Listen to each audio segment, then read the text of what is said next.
নমস্কার বন্ধুরা, কেমন আছেন সবাই? শখের রান্নাঘরে আপনাকে সবার নিমন্ত্রণ। এবার আপনাকে একটা জিনিস দেখাই, দেখেন, দেখছেন কয় ঠুক একটা পেঁপে আনছে, কয়েককে পেঁপে দিয়ে রেসিপি বানাবো। ইয়ে মানুষ সহ্য করে কি করো, মাংস যখন বানাইতে তো ওইবই, এই পেঁপেটা দিয়ে আজকে পকোড়া বানাবো। যেমন পেঁয়াজ দিয়ে দো পেঁয়াজও বানাই, আজকে পেঁপে দিয়ে দো পেঁয়াজও বানাবো। বানাইতে তো সহজ আর খাইতে তো দুর্দান্ত স্বাদ। তাহলে চলেন রান্না করে যাই, রেসিপিটা শুরু করি। আর পেঁপেটা খালি একবার দেখেন কত সুন্দর না। চলেন রান্না করে যাই।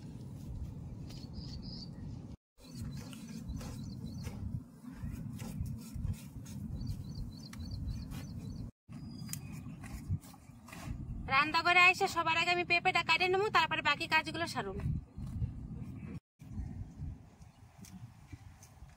পেঁপেটা ছুইলা দেখেন কাটে নিছি। আর আজকে পেঁপেটার ভিতরে দেখি কি একটাও দানা হয় না। এটা আর পেঁপেটারে সে কুচানি মেশিন আছে না, সেই মেশিনে দিয়ে কুচাই নেবো। এই যে গোসনির ফাঁকা কোনাটা দেখতে পেতেছেন, এই যে ফাঁকা ফাঁকা বড় বড় হয়ে এই পাশ দিয়ে কিন্তু আমি এই যে পেঁপেটারে কুড়াই নেবো।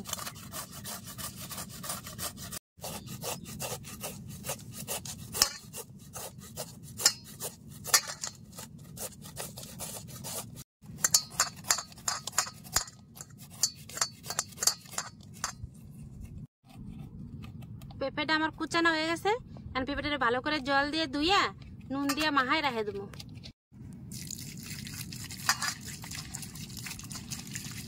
পেঁপেটা কিন্তু ভালো করে ধুবেন, যে পেঁপের মধ্যে যেন কষ না খায় কোনো রকমের।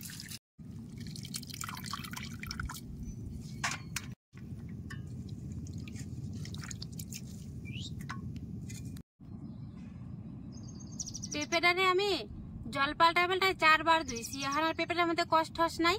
এখন অল্প একটু নুন দিয়ে পেঁপেটারে মাহায় রেখে দেবো।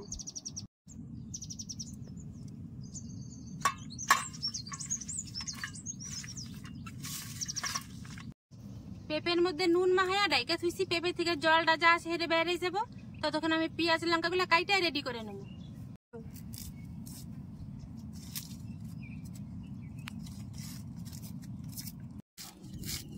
পেঁয়াজ কিন্তু একবারে মিহি করে কুচান যাইব না, পেঁয়াজটা কিন্তু এটা আপনার মোটা মোটা করে কুচাইতে হবে।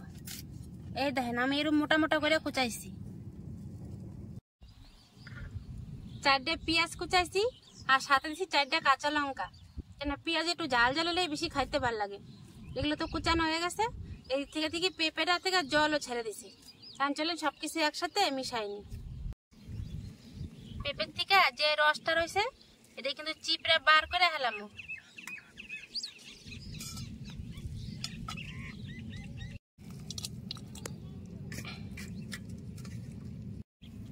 পেঁপেগুলো চিপড়ে আর সব রস বার করে হেলাইছি। কি সুন্দর ঝরঝরা হয়ে গেছে না। এখানে এর মধ্যে এই যে পেঁয়াজ কুচি আর কাঁচা লঙ্কা কুচিটাও দিয়ে দেবো। এদিন অল্প একটু দানা আদা নিছি, এই আদাটা এখন এই যে সরু পাশ দিয়ে কুচায় দিয়ে দেবো। 50 গ্রাম বেসন আর এর মধ্যে আমি দিয়ে দেবো। এবার এখানে আমি 25 গ্রামের থেকে একটু কম অল্প কর্নফ্লাওয়ার নিছি, এটাও দিয়ে দেবো। অল্প একটু কালো জিরা দিয়ে দেবো।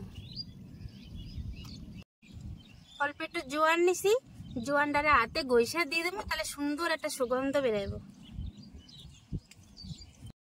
এবার বড় চামচের 1 চামচ কুসুমের বীজ দিয়ে দেবো। এবার দেবো স্বাদ মতো নুন। এবার দেবো পরিমাণ মতো একটুখানি হলুদ। এবার এই সবকিছু রে আগে একটু হাত দিয়ে মাখাই নেবো। জলটা আগেই দেবো না, জলটা পরে বুঝে শুনে দেবো। যেহেতু পেঁপেতে আগে জল ছিল, তো আগে থেকে জল দেওয়ার কোনো প্রয়োজন নেই। দেন এটা কিন্তু বেশ শুকনো রয়েছে অন্তরে। এটার মধ্যে আর সামান্য 1 ফোঁটা জল লাগবে, বেশির কিন্তু প্রয়োজন নেই। এ দেন আমি হাতে করে এইটুক দানা জল দিছি, এই জলটুকে কিন্তু হয়ে যাব।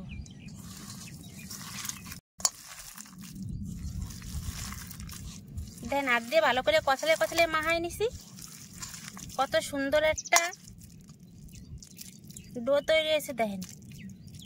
হাতের গোল পাকাইতেছি, দেন সুন্দর গোল হয়ে গেছে। মানে এটার মধ্যে আর আটা ময়দা বা কর্নফ্লাওয়ার কিছুর প্রয়োজন নাই, এটা হয়ে গেছে। উনান ধরাইয়া কড়াইতে তেল দিয়ে কড়াই চাপাই দিছি। তেলটাও সুন্দর গরম হয়ে আসে। এখন এই যে পেঁয়াজ আর পেঁপে মাহায় রাখছিলাম, এটা এখন বড় বড় করে গোল গোল করে দিয়ে দেবো।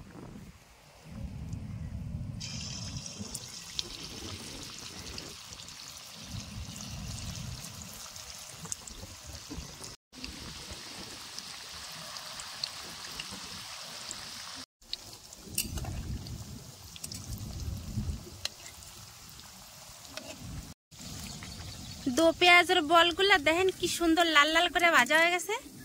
এখন আমি বলগুলো উঠাই নেবো। এগুলো তো আমি বলই কইলাম, আপনারা কি কোন কমেন্ট করে জানাবেন।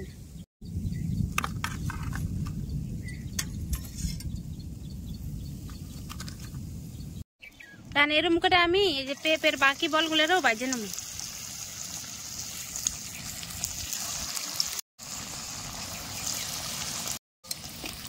এই বলগুলো ভাজা হইতে হইতে চলেন যে বলগুলো ভাজি উঠে রাখছিলাম সেই বলগুলো দো পেঁয়াজের শেপ দিয়ে দিই।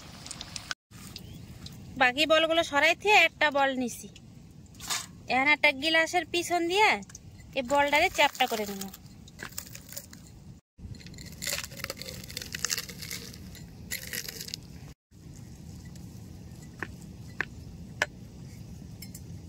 দেখেন কি সুন্দর গোল। দেখেন দোকানের পেঁয়াজি যেরকম পাতলা আর গোল হয়, আমি কিন্তু এটা সেরকম পাতলা আর গোল করে নিছি। আর এগুলোরও কিন্তু আবার ভাজতে হবো, তার আগে বাকি বলগুলোরও আমি এরকম গোল গোল করে নেবো। সব কটা পেঁয়াজের বল দেখেন আমার চ্যাপটা করা হয়ে গেছে। এখন এগুলোর তেলে সুন্দর করে ভাজে নেবো।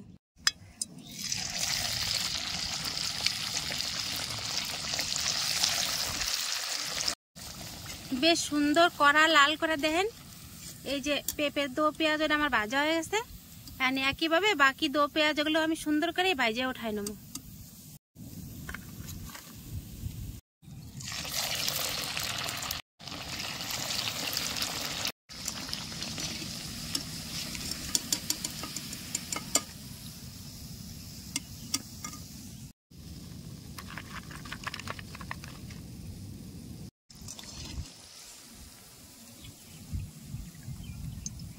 পেঁপের সমস্ত দো পেঁয়াজ গুলো দেখেন আমার সুন্দরই ভাজা হয়ে গেছে।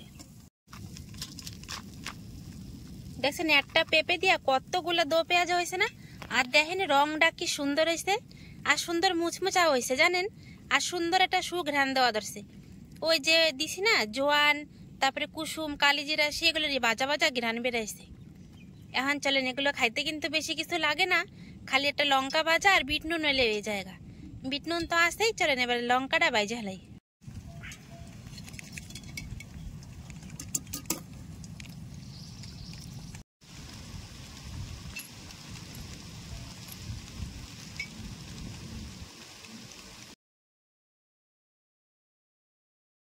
আপনাদের সাথে গল্প করতে করতে আমার পেঁপের দো পেঁয়াজও আর কাঁচা লঙ্কা সবই ভাজা হয়ে গেছে। আর বৃষ্টি শুরু হয়েছে, তা নিয়ে দেখেন পিছনে একটা বেড়াও দাঁড় করাই দিছি। দারুণ লাগতেছে না? ওই দেখেন ম্যাগেও ডাকে, দেখছেন। আর যখন ভাজা পোড়ার দোকানের পাশ দিয়ে আমরা যাই বাজারে ঘাটে গেলে যে সুন্দর একটা গন্ধ বেরোয় না, আজকে আমার এই বাজারে নামাই রাখার পরে সেরকমই সুন্দর একটা গন্ধ বেরোয়ছে। আর বৃষ্টি পর্ব দেখে আগে থেকে যে আমি কলা পাতা ছিঁড়ে নিয়েছি, আজকে আমি দো পেঁয়াজটা কলা পাতার উপরে খামো। চলেন এবার খাই দেখি কেমন। আপনারা তো জানেনই যে আমার রান্নাঘরটা নদীর পাড়ে, তাই প্রায় দিন কেউ না কেউ ঘুরতে ঘুরতে এলে নদীর পাড়ে আসে। দুই একদিন আমার রান্না হয়ে সারে, দুই একদিন রান্না হয়ে সারে না, তাই দুই একদিন কাউরে বাগে পাই খাওয়ানো নিয়ে কাউরে আবার বাগেও পাই না। আর আজকে তো শুরু হয়েছে আবার বৃষ্টি, আজকে তো দিন আর কাউরে পাবো না বাগে। আর বাড়ির থেকে জানেন তো আমার শাশুড়ি রে আমার যাই রেখেছিলাম আজকে আসতে, হেরাও আসার নিকে রাজি হয়েছিল যে পেঁপের দো পেঁয়াজও আজকে শখে রান্না করে বসেই খামো। কিন্তু কি করা যায় কোন দেখি। বাড়িতে ফোন করছিলাম ও ঘরে আসার নিকে, কইলো কি বৃষ্টি যা শুরু হয়েছে এখন আর যাম না, তুমি তাড়াতাড়ি খাইয়া ঠেয়ে বাড়ি চলে হো। সবার প্রথমে যখন রান্নাঘরটা শুরু করি তখন কিন্তু ক্যামেরার সামনে আসতাম না, বিশাল লজ্জা করতাম। আর ভাবতাম কি জানি বন্ধুকের সাথে কথা করতে পারম না, না পারম। এখনো জানি পারি না, তাও কইতে কইতে একটু শিখছি, তাই লজ্জাটা ওখানে একটু কাটছে। কিন্তু ওরা তো ক্যামেরার সামনে আসে না, তাই ঠিকঠাক মতো আসতেও চায় না। এখন দাঁড়ান খাইয়ে দিই কেমন হয়েছে।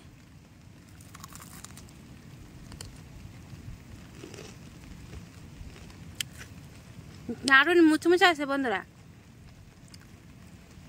এটা যে পেঁপের দো পেঁয়াজও না পেঁয়াজের দো পেঁয়াজও, কেউ কিন্তু না কইলে বুঝবই না, এত সুন্দর স্বাদ হয়েছে। আর বিট লবণের গন্ধে তো ম করা ধরছে।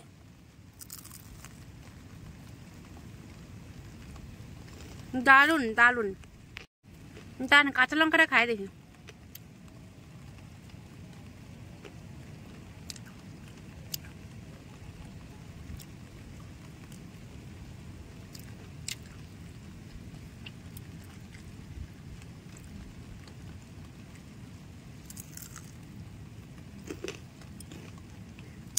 এই যে কি স্বাদ হয়েছে বন্ধুরা, এক কয়া বোঝান যাইব না। মনে হতেছে কি রাস্তার পাশে দাঁড়াইয়া ঠেলা গাড়ির থেকে খাওয়া ধরছি।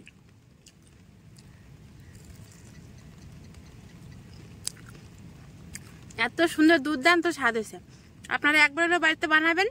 যদি আমি মিথ্যা কথা কই তখন কমেন্ট করে জানাবেন, যদি মিথ্যা কথা কই কেন এত তো স্বাদ লাগে না। তাহলে যদি আমার এই সহজ রেসিপিটা আপনাকে ভালো লাগে তাহলে অবশ্যই এটা লাইক, কমেন্ট, শেয়ার আর সাবস্ক্রাইব করে দেবেন।